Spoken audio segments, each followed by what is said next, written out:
વિચારોમાં મેલ પડ્યો હોય છે અને એ વિચારોના મેલને કાઢવા આ ભક્તિનું પાણી, જ્ઞાનનો સાબુ અને વૈરાગ્યનો ધોકો લેવો પડે એમ છે.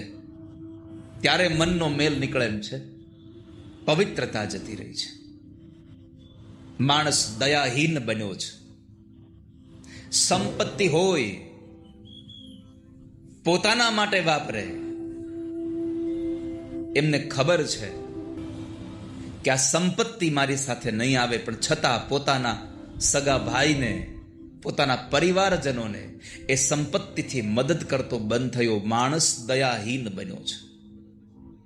અને મારી પ્રાર્થના છે આપ સૌને, પરમાત્મા તમને સંપત્તિ આપે અને એ સંપત્તિના ભાવે સમાજમાં તમે કશું કઈ કરવા નીકળો ત્યારે સૌથી પહેલા જોજો કે મારો મોટો કે મારો નાનો ભાઈ દુખી તો નથી ને.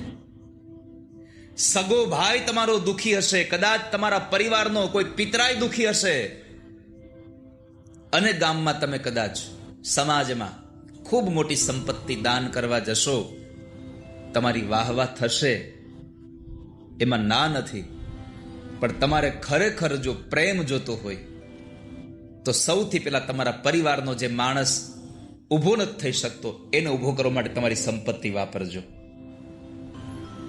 તમારી સંપદા તમારા સંબંધીઓ માટે વાપરો. પેલો તમારો ભાઈ ઊભો થાય, તમારો પરિવારનો સ્વજન ઊભો થાય, જેથી કરી એની ગરીબાઈ દૂર થશે તો લોકો તમારી નોંધ વધારે લેશે.